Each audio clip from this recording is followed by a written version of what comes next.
Bueno, vamos a ver si arrancamos así, a ver si hasta cuándo Perfecto, podemos. como si fuera una entrevista radial, ¿le parece? Me parece si no, no tenemos otra chance. Por eso, Este es un usted es un hombre de radio, de los medios, así que sabe cómo son estas cosas también.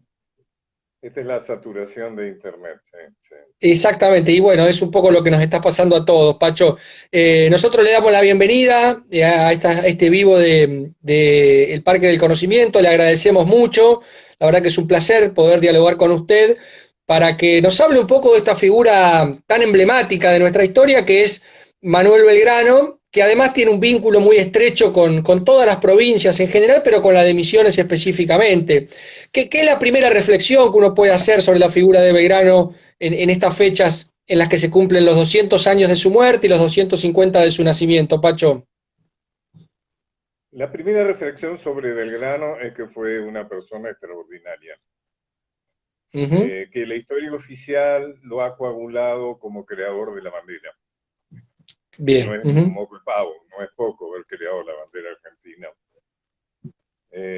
Pero que Belgrano fue mucho más que eso. Belgrano fue un gran intelectual formado, tuvo la posibilidad de formarse en Europa, en la prestigiosa Universidad de Salamanca, cosa que lo diferenció de los demás patriotas de Mayo, que en su gran mayoría se formaron en la Universidad de Chuquisaca, por ejemplo, en Alto Perú.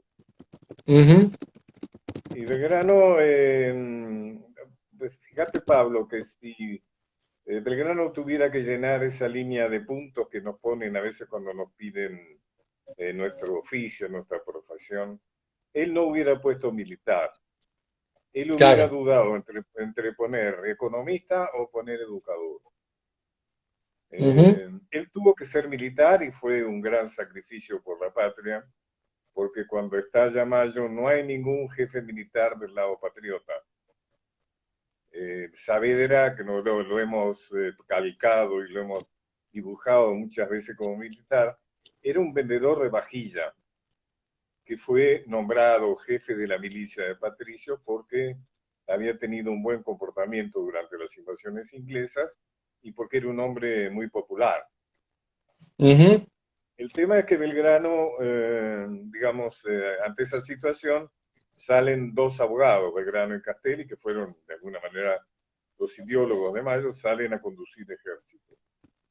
Y Belgrano lo hace lo mejor que puede, lo hace además, se ve que lee y estudia el oficio de militar y gana batallas y pierde batallas un poco, digamos, en función de ciertas características. O sea, diríamos que lo hace bastante bien, pero no es aquello que más lo destaca. Claro. Belgrano fue un hombre con una gran sensibilidad social. Yo diría que eso es una característica. Él, por ejemplo, él es nombrado, cosa excepcional porque era un cargo para españoles y no para americanos, es nombrado secretario del Consulado Español en Río de la Plata. Un cargo Claro. importantísimo porque de alguna manera es la institución que controla las relaciones entre la colonia y la metrópoli, ¿no? Pero él, en vez de sacar provecho de eso, él se considera moralmente exigido a transmitir lo que ha aprendido en Europa, en una Europa absolutamente atravesada por las ideas nuevas. O sea, es prácticamente contemporáneo de la Revolución Francesa. Él conoce las ideas económicas de François Quesnay, que es el creador de la fisiocracia, que es la corriente económica de moda en aquellos tiempos que más influye en la Revolución Francesa. Conoce de primera mano a Adam Smith, y entonces él se considera que debe transmitir, o sea, él se considera que su función es trabajar porque mejore la situación de los habitantes del Río de la Plata. Uh -huh. Por eso desarrolla una actividad, te diría, muy educativa. Él es un hombre muy preocupado por la situación social de la miseria muy expandida en estas zonas. Pero volviendo a la relación de Belgrano, vamos a enfocarnos ahora en la relación de Belgrano con Misiones. Ujú. que me parece muy clave en la historia de Belgrano.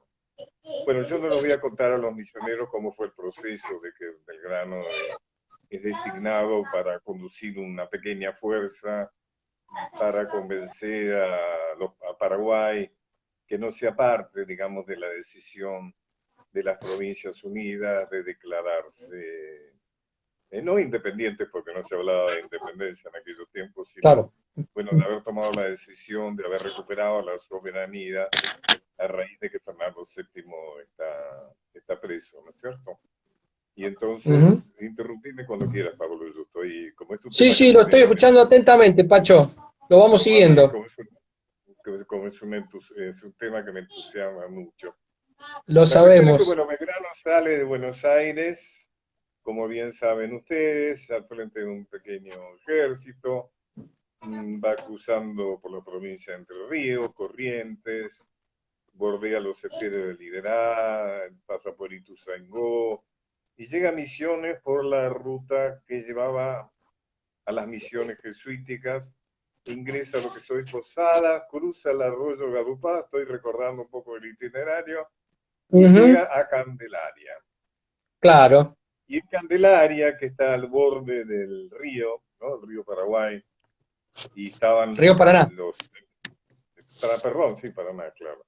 Ujú. Estaban los enemigos del otro lado, y ahí es donde él hace un acto realmente para mí notabilísimo, que es el dictado de un reglamento, ¿no es cierto?, para los Claro. habitantes Ujú. del lugar. Me parece un hecho muy fundacional, inclusive es considerado por muchos como el primer eh, antecedente constitucional, ¿no? De lo Sí. que acababa de fundarse, ¿no? Como, porque fue muy pocas semanas, diríamos, después de mayo. Me gustaría hablarte un poco de eso, ¿no? De ese reglamento, si te parece bien, Sí, porque ahí Pacho, está, permítame, Pacho, sí te escucho. quería preguntarle antes de entrar en el reglamento, que es un tema interesantísimo. Yo quería vincular esto que usted nos contaba de Belgrano, de la formación de Belgrano, porque hay un elemento que para mí es distintivo en Belgrano y que lo diferencia de muchos otros personajes de la época, y es que Belgrano fue un gran conocedor del territorio. Belgrano estuvo en muchas de las provincias, salvo en Cuyo, estuvo en todas las provincias. Y esto también se vincula con el reglamento. ¿Hasta dónde ese mundo de ideas modernas, de estas nuevas teorías que hay en Europa, que Belgrano conocía tan bien, porque las había leído en profundidad, las había leído en el idioma original inclusive? ¿Cómo era digamos, cómo tradujo Belgrano ese mundo de ideas moderno a la realidad que encontraba en cada una de las provincias? ¿Usted cree que hay allí un trabajo de traducción de la teoría al contexto en el que tienen que actuar, al que le toca actuar Belgrano? Yo creo que sí, Pablo, porque, por ejemplo, hay algo que está absolutamente en el reglamento y está en otro que seguramente vamos a tener tiempo de ver, por ejemplo, en el reglamento que Belgrano dicta para las 4 escuelas que dona en el noroeste, que es una gran influencia en las ideas, por ejemplo, de los derechos del hombre. O sea, él es Ujú. una persona que si bien es uno de los pocos personajes de la historia que es claramente católico, inclusive no se conoce su filiación a la masonería, lo cual también es raro en aquellos tiempos en que en general prácticamente todos nuestros próceres pertenecían a sociedades secretas. Hay un interés clave de Belgrano en el tema de la reivindicación del hombre como centro. Ujú. Y hay algo, digamos, de Belgrano que es en la preocupación por la generación de trabajo, eso es interesante. O sea, a Belgrano le impresiona mucho la miseria, en que indudablemente una colonia es inevitable, o sea, de alguna manera la metrópoli no se preocupa especialmente por el desarrollo económico, social, intelectual, etcétera, de sus colonias. Y cuando vemos en Belgrano, inclusive en el reglamento que dicta para las escuelas, que después me gustaría que lo viéramos, hay un interés muy Ujú. grande de Belgrano por los derechos del hombre, es decir, por reivindicar, para no volver a decir derechos, para reivindicar los derechos, digamos, que todo habitante de nuestro territorio tenía a una vida mejor. Y eso es una preocupación permanente en Belgrano. Y efectivamente es interesante lo que vos decís de que Belgrano conoció mucho el territorio, ¿no es cierto? Fue realmente un Claro. hombre con un gran despliegue territorial, cosa que en aquellos tiempos no era frecuente, no era habitual. Ujú. Estamos hablando con Pacho O'Donnell en estas charlas belgranianas organizadas por el Parque del Conocimiento, y aprovechamos para comentar que estas charlas han sido declaradas de interés provincial por la Cámara de Representantes de la provincia en un proyecto impulsado por el diputado Hugo Pasalacqua. Esto fue aprobado por la Cámara la semana pasada, así que le agradecemos a la Cámara de Representantes, Pacho, también. Y bueno, ahora sí podríamos adentrarnos un poco en este reglamento que bueno, creo que nace un poco, ¿no?, de esto que usted decía, y esto que planteábamos, el vínculo entre las ideas modernas que trae Belgrano, y la realidad con la que se encuentran las provincias, que es muy diferente a la realidad que había en Europa y a la realidad que esas teorías nuevas presentaban, ¿no? ¿Cómo surge ese reglamento? Y básicamente, ¿qué es lo que plantea ese reglamento, Pacho? Bueno, el reglamento tiene una introducción, ¿no es cierto?, dirigido a los naturales, estoy leyendo de los pueblos de Misiones, ¿no? Ujú. Y eh, yo creo que ahí hay también una intencionalidad, evidentemente, de Belgrano, de conseguir gente para su proyecto, digamos, de conquista, ¿no es cierto? O sea, de su proyecto militar. Pero indudablemente está el aspecto muy típicamente humanitario de Belgrano en esto, ¿no? Entonces habla de la excelentísima Junta Provisional Gubernativa que a nombre de su majestad el señor don Fernando VII, es decir, recordemos que los patriotas en un principio no, digamos, no mostraban su propósito independentista. Uno, porque Mayo había sido el producto de una alianza estratégica entre jóvenes que realmente alentaban esta idea y comerciantes españoles, por ejemplo, Larrea, Mateu, eran comerciantes españoles que no querían la independencia, sino el derecho a comerciar con Gran Bretaña, es decir, la posibilidad del libre comercio, ¿no? Y por lo tanto dejar de lado de la obligación al monopolio, digamos, con una, digamos, con un imperio pobre, arruinado, con poca capacidad de surcar el mar, porque Inglaterra dominaba el mar, o sea que no Ujú. llegaban prácticamente barcos de España, etcétera. O sea que por bastante tiempo se habló, si todas las manifestaciones seguían siendo en nombre de Fernando VII, lo que se llamó la máscara de Fernando VII, que también tiene que ver con algo que yo le he hablado muchas veces y seguramente no es novedad, pero algunos lo discuten y está también en Sarmiento. Sarmiento dice lo mismo, es decir, que tiene esta necesidad de ocultar, diríamos, el propósito independentista, es la razón por la cual nuestra bandera tiene los colores que tiene. Y nuestra historia oficial, digamos, nos cuenta las cosas a veces buscando un exceso de simplicidad que nos Ujú. impide entender a veces el pensamiento político que tienen muchos actos de nuestra historia. Y, por ejemplo, la fina estrategia de Belgrano cuando crea la bandera argentina, y entonces cuando tiene que crear una bandera, porque de alguna manera está yendo a combatir contra las fuerzas realistas, y aparece como obvio que no puede haber dos ejércitos con la misma bandera, Claro. él se sienta a pensar cómo crear una bandera que no desmienta la decisión estratégica de ocultar el propósito independentista. Y entonces crea una bandera borbónica, ¿no es cierto? O sea que habla Claro. de esta capacidad política, diríamos, de Belgrano, que se manifiesta también en el reglamento. Es decir, él crea una bandera que tiene los colores borbónicos.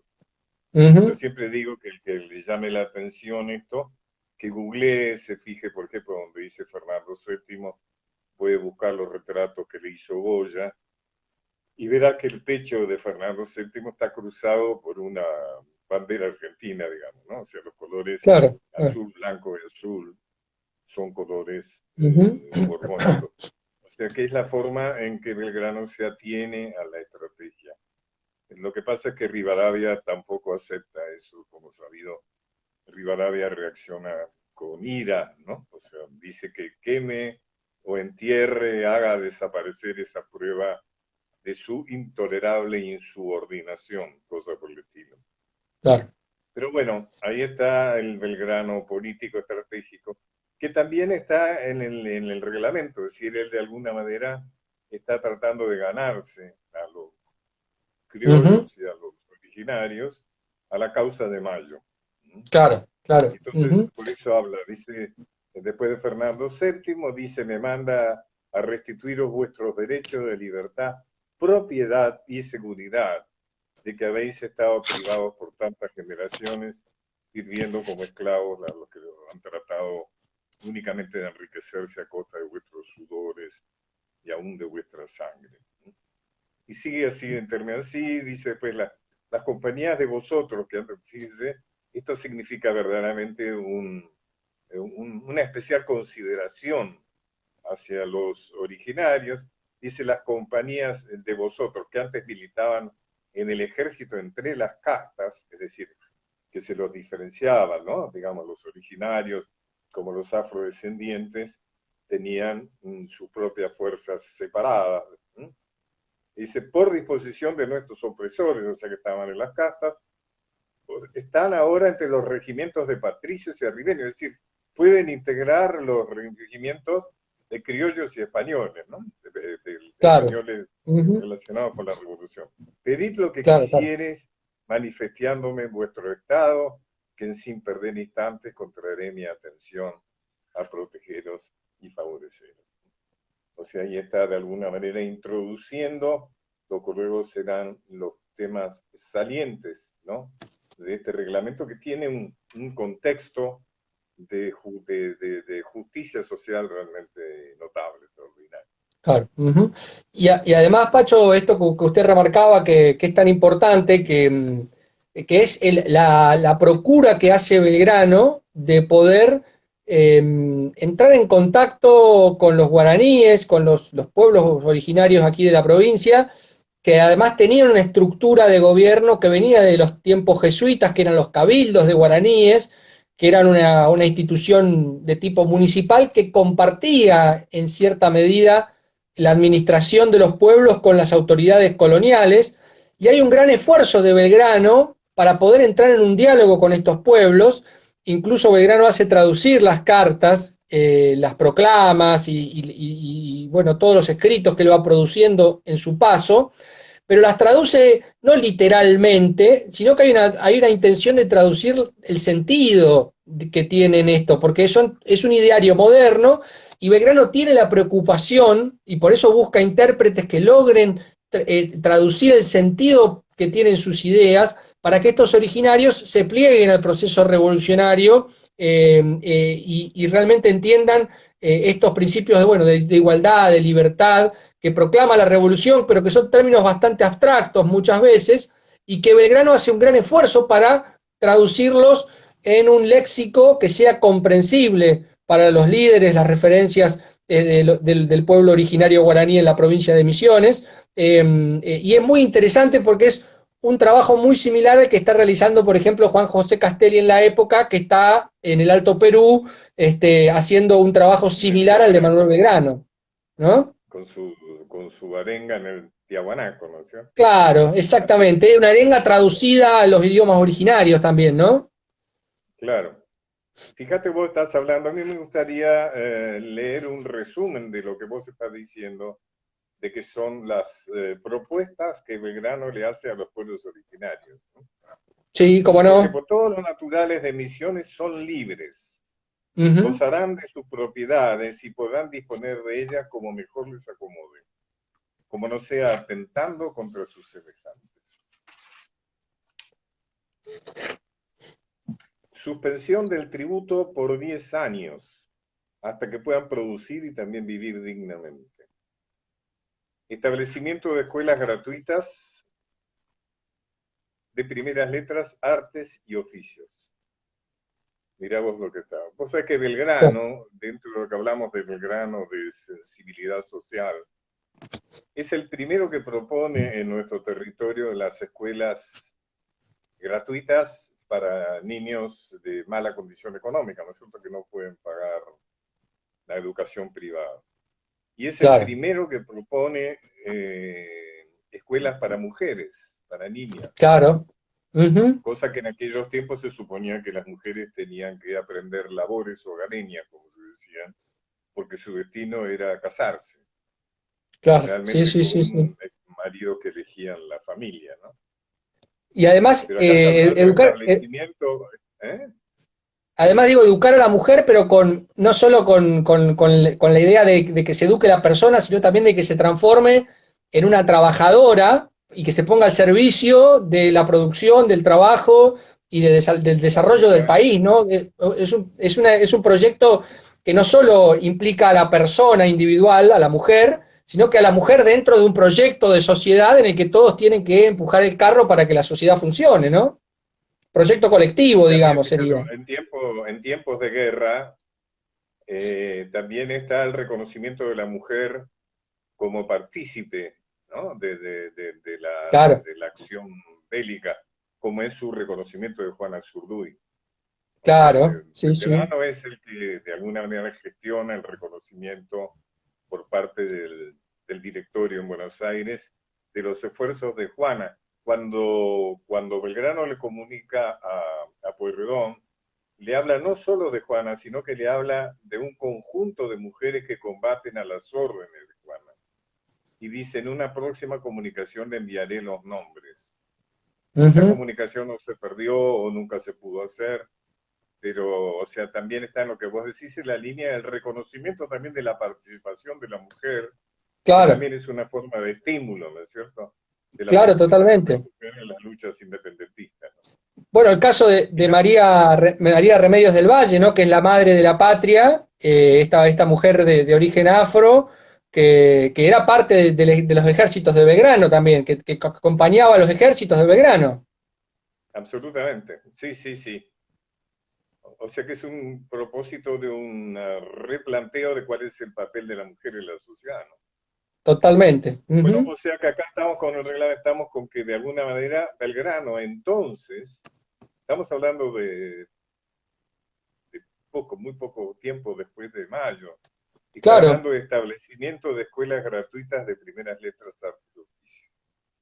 Fomento del comercio de los productos de las comunidades, es decir, el tabaco, etc. Y esto es algo notable. Igualdad absoluta entre criollos y naturales. Impresionante, impresionante. Habilitación para ocupar cualquier empleo, incluso militar y eclesiástico. ujú, Sabido es que, bueno, esto no se cumplió porque de alguna manera las derrotas militares de Belgrano en Paraguay, claro, claro, pero claro, estas son cosas que tardaron mucho tiempo en cumplirse. Inclusive claro, hasta claro. hoy podríamos reflexionar si se cumple o no se cumple, ¿no? Expropiación de las propiedades de los enemigos de la revolución. Y a continuación algo extraordinario, reparto gratuito de esas tierras entre los naturales. Es decir, está proponiendo una reforma agraria, Ujú, 1811. claro. Provisión de semillas y elementos de labranza hasta que puedan procurárselas por su cuenta. Elección de un diputado por cada pueblo, es decir, la participación en los asuntos públicos de los naturales. Formación de una milicia popular, los derechos laborales, pena de muerte para los que apliquen castigos corporales. Veamos lo que está proponiendo, ¿no? De hecho, a mí me resulta absolutamente asombroso leer esto. Claro, sí, es el fin de todo, de toda la estructura de sometimiento a la que estaban sometidos, valga la redundancia, los pueblos originarios, ¿no? Todas las formas de Exactamente. explotación, de castigo corporal, Hay un proyecto de sociedad en esto, claro. ¿no? Ujú, ujú, ¿Qué es lo que Sarmiento? ¿Qué es lo que Belgrano? Me quedé con Sarmiento por la educación sí, popular. ¿Qué es lo que evidentemente Belgrano propone permanentemente? Belgrano propone un proyecto de sociedad, claro, claro, claro, digamos, claro. Sí. que lo volverá a hacer después. Vos hablabas recién, Pablo, de esa territorialidad de Belgrano, de haber Ujú, estado en distintos lugares. Eh, por ejemplo, cuando Belgrano pasa a conducir el ejército del norte en reemplazo de Castelli, ¿no es cierto? Y entonces él está ahí en el noroeste y evidentemente queda muy impactado por la pobreza de esos lugares. Seguramente a lo mejor volvería a estar impactado hoy, ¿no es cierto? es probable. Nada cambió, Es diría. probable. Pero Belgrano tiene la idea de que aquello que puede superar la pobreza es el trabajo. Él Ujú, considera el trabajo como algo que tiene que ver con la dignidad, y lo dice. O sea, él se encuentra con gente ociosa, como él dice, gente que está en la miseria justamente porque no tiene un lugar en la sociedad. Esta sociedad colonial, o por lo menos recién salida de la colonia, que no les da un lugar. Y Belgrano por eso insiste mucho en el tema de la educación y en la formación. Cuando él cuando él es secretario del consulado, él propone a la corona insistentemente la erección de escuelas, claro. escuela de Ujú, agricultura, escuela náutica, escuela de dibujo, arquitectura, escuela de comercio, o sea, en la idea de que lo importante es que la gente desarrolle oficios de conocimiento. La enorme mayoría de estas escuelas no se ponen en práctica porque evidentemente el amo no quiere que el sirviente desarrolle capacidades, ¿no es cierto? No le interesa y además no le conviene que el amo, que el siervo entienda su situación. Pero ya ujú, muestra una manera, y eso se pone en práctica cuando él está en el norte, decide donar 4 escuelas claro. con con el premio que le han dado por su triunfo en la batalla de Salta, que son 40.000 pesos. Hay que recordar estos 40.000 pesos, que es mucho dinero, cuando uno recuerda que Belgrano murió en la más absoluta miseria, ¿no es cierto? Habiendo partido de una familia de buena posición económica. Por algo es Claro. que él pudo estudiar en Salamanca. Evidentemente, si él pudo estudiar en la Universidad de Salamanca, es porque era una familia que se podía costear eso. Pero lo más maravilloso de esa donación de esas 4 escuelas, que eran en Tarija, en Jujuy, en Tucumán y en Santiago del Estero, es que en ese escenario, que uno se imagina un escenario de guerra además, ¿no es cierto? De un escenario Ujú, tan árido como es el de la Puna, como toda esa parte andina, él se sienta a redactar un reglamento para esas escuelas. Un reglamento que de alguna manera, vuelve a parecerse en alguna medida al reglamento de Candelaria, y que de alguna manera también, como recién decíamos, Pablo, propone una sociedad claro. justa. Si a vos te parece bien, vamos a leer algo de ese reglamento para las escuelas, ¿te parece bien? Cómo no, Pacho? Porque esto es algo que no es muy conocido y me parece que es bueno. Por empezar, hay una gran valorización del trabajo del maestro. Él llama el maestro, por supuesto estamos incluyendo maestras, maestros, ¿no? Por Claro, ejemplo, en el artículo primero, él privilegia la buena retribución al maestro, estableciendo que se destinen 500 pesos anuales para cada escuela, de los que 400 serán para su pago y los 100 restantes para papel, pluma, tinta, libros y catecismo para los niños de padres pobres que no tengan cómo costearlo. Permanentemente aparece en Belgrano en distintos momentos su preocupación por los niños pobres. para evitar el dedazo o acomodo pensá, Pablo, que en aquellos tiempos no era fácil encontrar gente que tuviera conocimientos como para poder desempeñarse como maestros. No, claro, claro. Entonces, Sí, sí. entonces él establece, se admitirán los memoriales de los opositores, o sea, él plantea la idea del mecanismo de la oposición, el concurso de oposición, con los documentos que califican su idoneidad y costumbre, estamos hablando de los candidatos. Oirá Ujú. acerca de ello el síndico procurador y cumplido el término de la convocación, que nunca será menor de 25 días. Fíjate vos cómo él está preocupado por la justicia, es decir, que no sea una convocatoria tan rápida que ya defina quiénes pueden ser. Parece, ¿no es cierto?, las licitaciones que a veces se abren, ¿no es cierto?, Claro. entre A nosotros, ver, pues, a 10 días, cosa de que se pueda presentar el que ya gente que ya sabe. está avisada. Claro. Nombrará dos sujetos, en fin, hay una serie de cosas, de una criba por la cual tienen que pasar los aspirantes al cargo de maestro para garantizar que el maestro fuera el más capacitado, ¿sí?, para ejercer tan delicada tarea. Por ejemplo, fíjate vos que no es ajeno a la voluntad de don Manuel el estímulo a los jóvenes que así lo Claro. merecieran. Dice, por ejemplo, se les dará asiento de preferencia, algún premio, distinción de honor, procediéndose en esto con justicia. Todo el tiempo el tema de la justicia. Ujú. 3 artículos están dedicados a la formación de los jóvenes. Belgrano era un católico, confeso. Por ejemplo, cuando él es relevado del mando del Ejército del Norte por San Martín, le escribe, dice, acuérdese usted de que es un general cristiano, Ujú. apostólico romano, no lo era tanto San Martín, ¿no? No, no justamente. No, justamente. Séle usted de que nada, ni aún en las conversaciones más triviales, se falte respeto de cuanto diga a nuestra santa religión. Mira vos el consejo que le da a San Martín.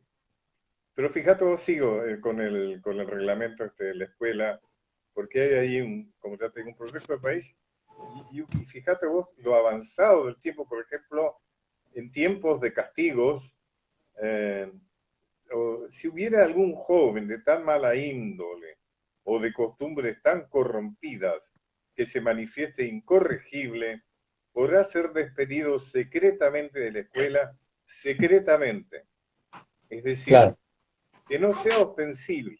Eran tiempos, ¿te acordás que se utilizaban los castigos corporales? Que se Claro. estaba el burro, el gorro de burro, ¿te acordás? Ujú. La burla, ¿no es cierto? Podrá ser despedido secretamente de la escuela con la intervención del alcalde de primer voto, el regidor más antiguo, el vicario, en fin, digamos que no sea una decisión personal, sino que esté consensuado. eh, Insiste en que los alumnos por ningún motivo se les expondrá a la vergüenza pública. Ese es un Claro. artículo, el artículo Ujú. 302. Ahora, Y Pacho, acá, eso esto de los castigos corporales lo vinculamos con San Martín también, porque San Martín toma una disposición parecida cuando es gobernador de Cuyo, prohibiendo los castigos corporales de los alumnos cuando hay un director de escuela que le pregunta si puede castigar a los chicos con la vara en el trasero, digamos, en la cola, y San Martín les dice que queda totalmente prohibido castigar en esa zona malquista del cuerpo, y que a lo sumo se le puede dar un golpe en la palma de la mano, ¿no? ¿Cómo hasta en esos detalles claro, estos personajes estaban atentos? bueno, San Martín es otra persona muy influida por la Revolución Francesa, ¿no es cierto? Ujú. Recordad que si bien él luchó en el ejército español en contra de Napoleón, se imbuyó profundamente de las ideas Claro, francesas, diría, claro, claro. Napoleón. Ujú. O sea que él es un hombre también un hombre muy relacionado que nuestra historia oficial nos mutila a San Martín y lo muestra nada más que como un general, pero no nos muestra el San Martín estadista, el San Claro, Martín claro, claro. que dona bibliotecas a su paso, va dejando la Ujú. Biblioteca Nacional de Chile, la Biblioteca Nacional del Perú. Ujú. Y fíjate vos que San Ah. Martín es muy interesante lo que pasa cuando se exilia San Martín. San Martín entra en contacto con la cultura europea. Por ejemplo, se relaciona con Balzac, con Nerval, con Rossini, va al estreno, por ejemplo, Guillermo Tell, de Rossini, el gran autor de los óperas. Él hace una relación muy estrecha con Alejandro Aguado, el marqués de Claro. la Marisma, que de alguna manera es prácticamente su sponsor durante el exilio. Ujú. Y Aguado es un hombre muy relacionado con la cultura. Y San Martín entonces en su exilio desarrolla una vocación cultural, aprende guitarra, por ejemplo, con Sors, que es el gran compositor de la época. O sea que San Martín, como muy bien planteas vos, Pablo, San Martín es un hombre también muy inquieto, digamos, por lo que tampoco la historia oficial nos muestra esa faceta. Claro, claro, ocurre algo muy parecido. Pacho, déjeme decirle al público que nos está viendo, están ahí 60 personas viendo en vivo este Instagram, que bueno, por un problema de conexión de internet no lo estamos viendo a Pacho, pero sí lo estamos escuchando y disfrutando mucho de su charla en estas charlas belgranianas del Parque del Conocimiento. Pacho, siguiendo un poco con la figura de Belgrano, yo le quería preguntar, ¿cuál fue digamos, Belgrano fue un personaje muy particular, pero era parte de una élite dirigente, que era una élite porteña, pero no era parte del núcleo, digamos, duro del liberalismo porteño, sino que Belgrano tuvo estas diferencias o estos enfrentamientos y conflictos, por ejemplo, con Rivadavia y con otros sectores. Ahora, Belgrano, ¿cuál fue el vínculo, cuál fue la imagen o la relación o el concepto que tenía Belgrano de lo que estaba ocurriendo en el litoral en esa década de 1810? Digo fundamentalmente con la irrupción de José Artigas, del federalismo, de la Liga de los Pueblos Libres? ¿Qué posición tomó Belgrano al respecto de ese conflicto que empezó a desatarse en el ámbito rioplatense? Bueno, ahí Belgrano demostró su porteñismo, Claro. Uh-huh. ¿no? Bien. Belgrano, de alguna manera, entendió, entre comillas, la posición de Buenos Aires y no la de Artigas y la de los pueblos libres. Es decir, él compró el concepto porteño de que Artigas complicaba la guerra de la independencia porque desviaba esfuerzos, ejército, caudales, todo, a una pelea intestina que él la adjudicó a los federales, ¿no es cierto? Uh-huh. O sea que ahí uno puede hacer una crítica a la posición de Belgrano de no haber podido comprender, digamos, lo que significaba Artigas y los demás, ¿no? O sea, él ahí Claro. se demuestra muy porteño, diría. Uh-huh. Uh-huh. De todas Claro, maneras, sí. de todas maneras, también hay otra posición de Belgrano que tiene que ver con una crítica a los caudillos, por decirlo de alguna manera, que es cuando Rondó y la logia Lautaro, ante el inminente ataque de López y Ramírez, los caudillos gobernadores de Santa Fe y Entre Ríos, hombres de Uh-huh. Artigas, o sea, hombres de los pueblos libres, que evidentemente van a atacar a Buenos Aires, y entonces Rondó, en nombre de la logia, ordena a San Martín y a Belgrano regresar a Buenos Aires para defender a Buenos Aires de los caudillos provinciales, de los caudillos artiguistas. Realmente es una medida desatinada. O sea, se le Claro. propone a San Martín, que ya había pasado por Chacabuco y Maipú, se le propone que regrese a Buenos Aires con todo el ejército para defender a Buenos Aires. San Martín no obedece y eso lo paga muy caro porque evidentemente es una orden de la logia y no se desobedece a las sociedades Uh-huh. secretas. Y yo creo que esa es una de las explicaciones por cual San Martín la pasó tan mal con sus contemporáneos, porque los hermanos tienen la obligación de hacerle la vida imposible, hasta la muerte, hasta matarlos, digamos, hacer la vida imposible a los que han desobedecido a los venerables de una sociedad secreta. Y como sabemos, San Martín fue una persona que sus años últimos, sus años de exilio, fue un hombre injuriado, vituperado, se le decía que era opiómano, que era borracho, que era loco, etc. Belgrano obedece la orden de Buenos Aires. Claro. O sea, había Uh-huh. dos ejércitos. el de los Andes y el ejército del norte. Y Belgrano obedece el retroceder a Buenos Aires para defenderlo de los caudillos. Pero ahí es donde se produce la insurrección de Arequito, y entonces ahí aparece un poco la debacle de Belgrano, y además hay un problema, y es que Belgrano, al aceptar la orden de Buenos Aires, se mete en la guerra civil. Claro, claro, que era algo que él hasta ese momento había tratado de evitar de hacer en Había realidad. tratado, claro. Tal es así que la rebelión de Arequita, donde participa, por ejemplo, Bustos, que estará del lado federal, o Ujú, participa Paz, que estará del lado unitario, claro, son los oficiales que se niegan a participar de la guerra civil, o sea, todavía no han tomado partido dentro de la guerra civil. claro, claro, claro, Pero, claro. digamos, evidentemente esa medida Belgrano lo mete, y a partir de ahí comienza todo el calvario de Belgrano, ¿no? Claro. Pero yo soy un convencido, yo he estudiado ese tema, vos sabés, Pablo, y Ajá. yo creo que Belgrano acepta para que San Martín no acepte. Ah, pues Yo es creo una que buena Belgrano, teoría esa. yo creo que Belgrano comprende el disparate, digamos, de esa medida, y Ujú. no, digamos, no acepta con tal de que San Martín no, pues, no repase la cordillera de los Claro. Andes. Bueno, tiene lógica, Pacho, porque Belgrano tiene su ejército fuera de operaciones hace mucho tiempo, está estacionado el ejército de Belgrano, sin embargo el ejército de San Martín es un ejército en marcha, en movimiento, y que está protagonizando la gesta independentista en América del Sur, así que tiene absolutamente lógica lo que usted plantea, esta idea de, bueno, voy yo y que San Martín se quede, además, bueno, creo que no hay cartas al respecto de este tema entre Belgrano y San Martín, pero sí entre ellos dos hubo siempre una correspondencia muy, muy estrecha, muy amistosa, de mucha confianza entre los dos, por lo que, de hecho, bueno, Belgrano cuando estaba en el Ejército del Norte pone todos sus espías en la región al servicio de las operaciones de San Martín en Perú, digamos, la organización de la campaña al Perú. Hay un vínculo muy estrecho entre los dos, por lo que tranquilamente esto que usted plantea puede ser cierto. Hay una relación muy, muy fuerte entre San Martín y Belgrano.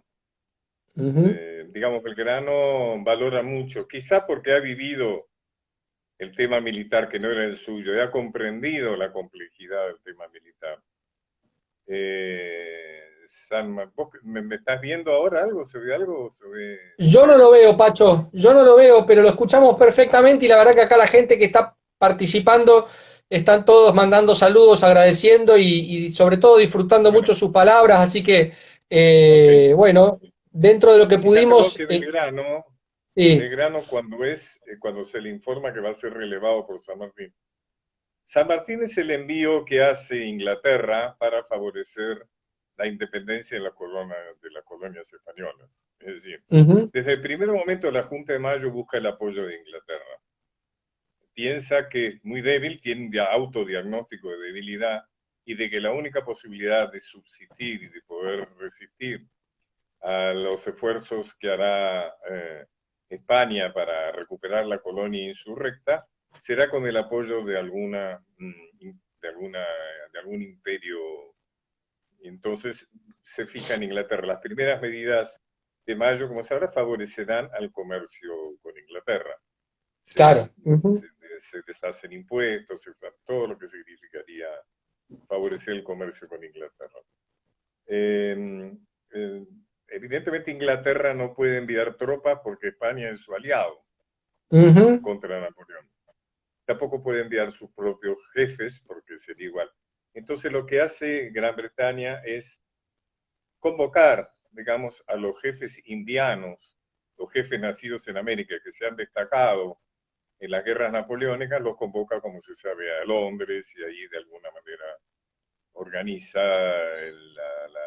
la venida de las militares que llevarán adelante la guerra independentista, no solo en Argentina, sino también en Chile, en Colombia, en Ecuador, etc.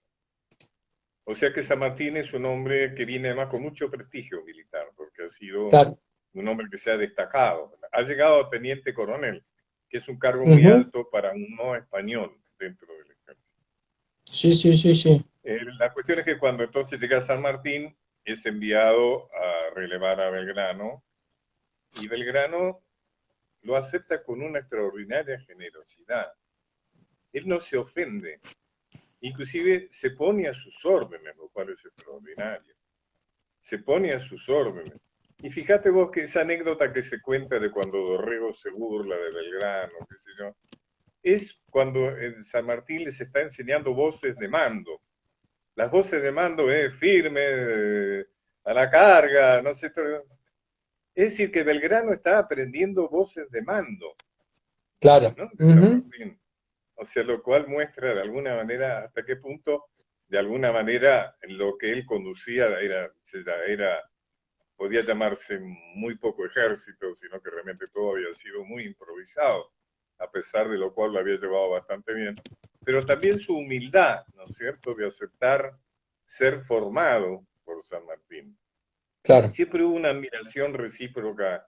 Acordate que cuando a Belgrano lo llaman para ser juzgado en Buenos Aires por sus derrotas, San Martín se enoja y les dice que Belgrano es lo mejor que tenemos.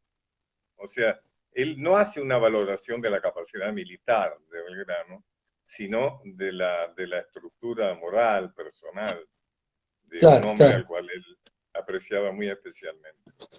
Pacho, estamos llegando ya a la hora, a 60 minutos del vivo de Instagram del Parque del Conocimiento. Y bueno, ahí se corta la transmisión. Nosotros queremos cerrar dentro de la hora, agradeciéndole muchísimo su tiempo, su predisposición, bueno, sus saberes, que son tantos y que valoramos tanto nosotros. Así que bueno, le dejo un cierre a usted para que nos diga lo que considere, que nos deja, cuál es el legado de Belgrano, cómo nos sirve Belgrano en el presente, qué es lo que a usted le parece, para poder de esa manera despedirnos de todos los que nos han seguido y de todos los que van a poder escuchar esta charla a través de las redes del Parque del Conocimiento, porque esta charla está grabada y la van a poder escuchar en cualquier momento. Así que, Pacho, le dejo el cierre a usted con alguna reflexión final que nos pueda dar. Pablo, para mí ha sido, lamento el desorden técnico, pero no es culpa tuya ni mía, es culpa No, del Internet exactamente, no se o preocupe. de todos los que están en este momento usando Internet. O sea, para cerrar, a mí me gustaría cerrar con una frase, con un párrafo de Belgrano en el reglamento que yo te decía hace un rato, donde está Sí, un proyecto de vida. Fíjate vos lo que dice Belgrano al maestro.